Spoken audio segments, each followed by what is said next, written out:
इस दुनिया में लॉटरी का सिस्टम तो हर देश में चला ही है, चाहे कहीं पर 5 साल के लिए चला हो, कहीं पर 10 साल के लिए, या फिर कहीं पर अभी तक चल रहा हो। लोगों को उम्मीदें हमेशा रहती हैं कि आज हम जीतेंगे, कल जीतेंगे, परसों जीतेंगे, लेकिन ये उम्मीद रखने वाले लोग हमेशा हारते हैं, क्योंकि जीतता वहाँ पर वो है जो कि पहले से ही पूरा प्लान बना के तैयार रहता है, जिसको पहले से ही आइडिया रहता है कि हाँ आज यही नंबर लगने वाला है, जिसके ऊपर वो पैसे लगा देता है, वो टिकट खरीद लेता है और उसका नंबर लग जाता है। तो आज ऐसे ही कुछ लोगों की बात करने वाले हैं जिनको पहले से ही मालूम था कि उनका लॉटरी टिकट लगने वाला है, चाहे उन्होंने कोई ट्रिक अपनाई हो, चाहे उन्होंने कोई फ्रॉड किया हो, स्कीम लगाई हो, या फिर उन्होंने अपने दिमाग का यूज़ किया हो। तो आज ऐसे ही कुछ लोगों की बात करने वाले हैं। मेरा नाम है वारिस शर्मा, आप देख रहे हो देखो इसको। आशा करता हूँ आज का दिन आपको बहुत अच्छा बीत रहा होगा।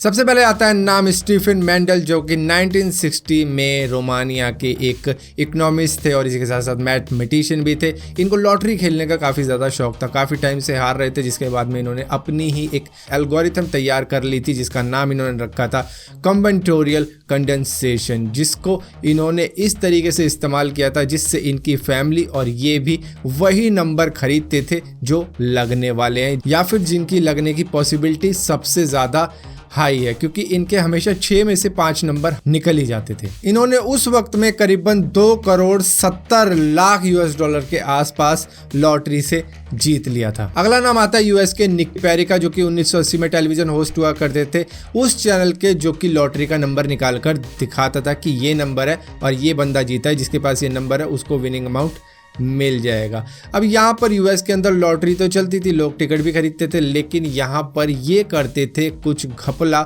दूसरों के साथ में मिलके, जिनका काम होता था वो मशीन लाना जिसके अंदर बॉल्स डली होती थी, और उसके बाद में ये बॉल्स को घुमा के उस मशीन में, और उसके बाद में वो हाथों से निकाल लेते थे, और इसके बाद में एक कॉम्बिनेशन का नंबर तैयार हो जाता था जिसको ये दिखा देते थे कि ये बंदा जीता है। अब यहाँ पर ये पहले से ही टिकट खरीद के रख लेते थे, क्योंकि यहाँ पर 1-2 लोग बेईमान थे जो ये पूरा काम करते थे, तो टिकट का नंबर पहले से ही तैयार रहता था। और यहाँ पर जो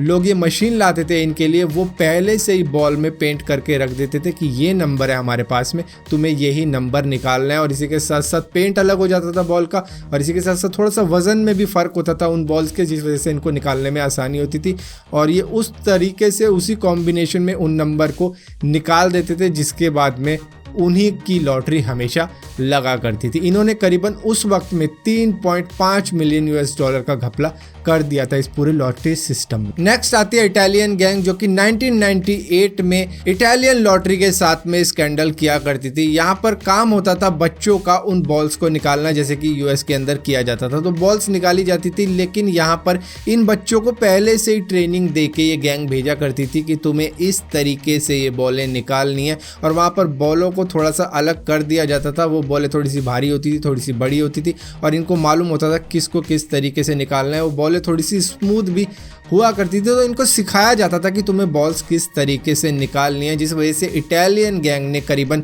3 मिलियन US डॉलर की वर्थ की लॉटरी जीती थी। और इसके बाद जब समझ में आ गया था कि ये इस तरीके का स्कैंडल चल रहा है, तो यहाँ पर चेंजेस कर दिए गए थे लॉटरी में, लेकिन तब तक वो काफी पैसा जीत चुके थे। अगले आते हैं US के रहने वाले जेम्स हार्वी, जो कि 2005 में एक मैथ स्टूडेंट थे मैसेच्यूसेट्स इंस्टीट्यूट ऑफ टेक्नोलॉजी के, जहां पर इनको भी लॉटरी खेलने का शौक तो था ही, लेकिन ये पॉसिबिलिटीज देखते थे कि कितने टिकट है, कितने का टिकट है और कितनी पॉसिबिलिटी है उसमें जीतने की। कुछ टाइम पहले $2 का टिकट बिक रहा था, जहां पर पॉसिबिलिटी इन्होंने लगाई थी कि $1.20 के आसपास में कोई जीत सकता है इतना पैसा लगाने पर, लेकिन उन्होंने नहीं लगाया क्योंकि यहाँ पर लॉस हो रहा था। पॉसिबिलिटी ज़्यादा थी कि यहाँ पर तुम्हारा फ़ायदा नहीं होगा। तो जब टिकट आई $2 की एक और बार, लेकिन वो खरीदी नहीं गई, तो वहाँ पर पॉसिबिलिटी ये थी कि $2.3 करीब में आप जीत सकते हो अगर आप $2 लगाते हो। तो यहाँ पर इन्होंने अपने दोस्तों को भी कन्वेंस किया और $1000 लगा दिए लॉटरी पे, और यहाँ पर इन्होंने जीते करीबन $3000। तो यहाँ पे इस पॉसिबिलिटी के हिसाब से इन्होंने अपने पैसे जो लगाए थे उससे कई ज़्यादा जीत लिए थे और वहीं से इन्होंने लॉटरी खेलना शुरू कर दिया था, क्योंकि इनके पास में इन्वेस्टर फाइनेंसर की कमी नहीं थी और इनको मालूम था कि किस पॉसिबिलिटी पे तुम्हें पैसे लगाने और ज़्यादा से ज़्यादा टिकट खरीदने हैं ताकि तुम्हारी जीतने की पॉसिबिलिटी ज़्यादा रहे। 2010 में एक बंदा लॉटरी खरीदता है, जिसके बाद में वो एक दिन बाद आता है कि मैं ये लॉटरी जीत चुका हूँ और जैकपॉट 16.5 मिलियन US$ का मेरा है। अब यहाँ पर ये घुसता है हुडी में, जहाँ पर चश्मा भी पहना होता है और ये अपना फुल फेस नहीं दिखा रहा होता है, जहाँ पर लॉटरी इंस्पेक्टर कहता है कि क्या लॉटरी आपने जीती है? कहता है नहीं, ये लॉटरी मेरे रिलेटिव ने जीती है जिसके बिहाफ पे मैं यहाँ पे आया हूँ। तो वो कहता है कि नहीं, यहाँ पे लॉटरी सिर्फ उसी को मिलेगी जिसने लॉटरी जीती है, तो जाओ आप उनको बुला के लाओ। जिसके बाद में ये फिर से आता है और वही बनने की कोशिश करता है, लेकिन कह देते हैं कि तुम वो नहीं हो। जिसके बाद में ये वापस चला जाता है और यहाँ पर इस पर थोड़ा सा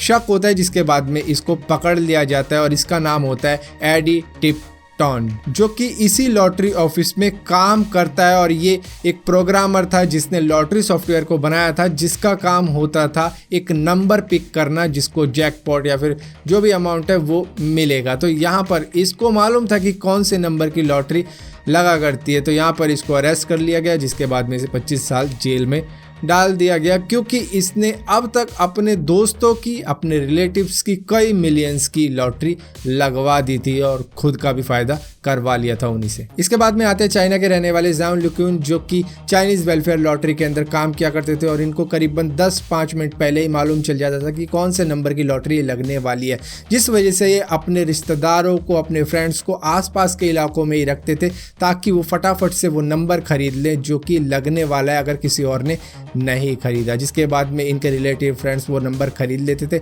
और उनकी लॉटरी लग जाती थी। करीबन 3 सालों में ही इन्होंने करीबन 28 मिलियन युआन की रकम बना ली थी, जो भी इनके दोस्तों ने जीती थी, क्योंकि उसमें से इनको भी कमीशन मिल जाता था। तो वहाँ पर इन पे शक होने लग गया था कि इतनी इनकी सैलरी नहीं है जितनी इनकी प्रॉपर्टी हो चुकी है, जितनी महंगी इनके पास कारें हैं। जिसके बाद में इनको अरेस्ट किया गया और मालूम चला कि इन्होंने इस तरीके का एक लूप होल ढूंढ रखा था, जिस वजह से ये हर टिकट जीते जा रहे थे अपने फ्रेंड्स और अपने रिलेटिव के ज़रिए। जिसके बाद में इनको अरेस्ट किया गया और पूरे लाइफ टाइम के लिए जेल में डाल दिया गया। अगले आते हैं रमेला मज़ाइक, जो कि यूएस के रहने वाले थे और अरकानसास लॉटरी ऑर्गेनाइजेशन के डिप्टी सिक्योरिटी डायरेक्टर थे। अब यहाँ पर इनको 3 टिकट दिए जाते थे, वो भी फ्री के, कि आप प्रमोशन के लिए इन टिकटों को फ्री में ही बांट दो, जो कि इन्होंने कभी भी बांटी नहीं। और इन्होंने करीबन 22,000 टिकट्स अपने पास ही रखे और उनको स्क्रैच करके हमेशा जो भी निकलता था उसमें उसको कैश करवा लेते थे। यहाँ पर इन्होंने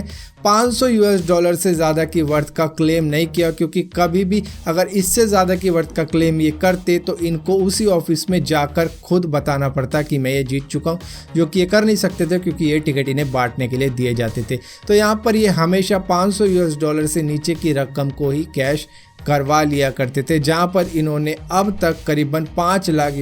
जीत लिए थे। और ये टाइम था करीबन 2009 से 2012 का, जिसके बाद में जब इनका ये फ्रॉड पकड़ा गया तो इनको अरेस्ट कर लिया गया और इनको करीबन 35 महीनों की सज़ा दे दी गई। इसके बाद में आते हैं यूके के रहने वाले एडवर्ड पुटमैन, जिन्होंने 2009 में यूके नेशनल लॉटरी से एक टिकट लिया था, जहाँ पर वो टिकट मैच नहीं कर रहा था उस नंबर के साथ में जिसको 2.5 मिलियन पाउंड की लॉटरी लगी थी। लेकिन यहाँ पर इनके 1-2 नंबर अगर हल्के से चेंज हो जाते तो वहाँ पर इनका टिकट नंबर मैच कर गया था। यहाँ पर 180 दिन मिलते हैं टिकट को क्लेम करने के लिए, वो इन्होंने बहुत ही अच्छी तरीके से देखा था। 180वें दिन तक कोई नहीं उस नंबर को क्लेम कर पाया था। तो यहाँ पर इन्होंने अपने टिकट को हल्का सा डैमेज किया जिससे वो लगे कि 180 दिन पुराना है, और डैमेज होने के बाद में उसका नंबर मैच करने लग गया था, क्योंकि डैमेज टिकट का नंबर हल्का सा चेंज हो चुका था। क्योंकि अगर आप 0 है उसको 8 दिखा दो तो फिर नंबर बन जाता है। तो इसी तरीके से इनका डैमेज टिकट मैच करने लग गया था। 180वें दिन पहुंचे और कहने लग गए कि मेरा यही टिकट है। तो इसके बाद में वो भी मान गए कि हाँ यही नंबर है, जिसके बाद में इनको 2.5 मिलियन पाउंड्स की लॉटरी लग गई और इनको वो पैसे दे दिए गए। इसके बाद में इन्होंने इससे 2 प्रॉपर्टी खरीद ली। और 2016 में किसी एनोनिमस बंदे ने ये बताया कि इनका नंबर मैच नहीं कर रहा था, इन्होंने उस नंबर के साथ में थोड़ा बहुत टिकट में फेरबदल किया था, मतलब डैमेज किया था टिकट को, ताकि वो नंबर ऐसा लगे कि वो ही नंबर है। अब इसके बाद में यूके की पुलिस और इसी के साथ साथ वो लॉटरी इन्वेस्टिगेशन वाले कुछ नहीं कर पाए, क्योंकि यहाँ पर इन्होंने प्रॉपर्टी भी ले ली थी और इसी के साथ साथ इतना टाइम बीत चुका था, करीबन 7 साल का टाइम बीत चुका था, जिसमें अब वो कुछ नहीं कर सकते थे, चाहे वो लॉटरी का टिकट इनका लगा था या फिर नहीं लगा था। तो इस तरीके से इन्होंने 2.5 मिलियन पाउंड से 2 प्रॉपर्टी तो खरीद ली थी। तो फिलहाल के लिए इस वीडियो में इतना ही था। अगर वीडियो आपको पसंद आती हो तो इस वीडियो को लाइक जरूर करना, शेयर जरूर करना, और इसी के साथ साथ मैं बता दूं, जुआ खेलना अच्छी बात नहीं है। तो सिंपल रास्ते पे चलो, मेहनत का काम करो और देखो कि लाइफ में क्या मिलता है। तो फिलहाल के लिए अगर इसी टाइप की और भी वीडियो देखना चाहते हो तो इस चैनल को सब्सक्राइब जरूर करना, और सब्सक्राइब किया तो बेल का आइकन जरूर दबाना, वरना आपको मालूम भी नहीं चलेगा कि मैंने कोई वीडियो डाली भी है।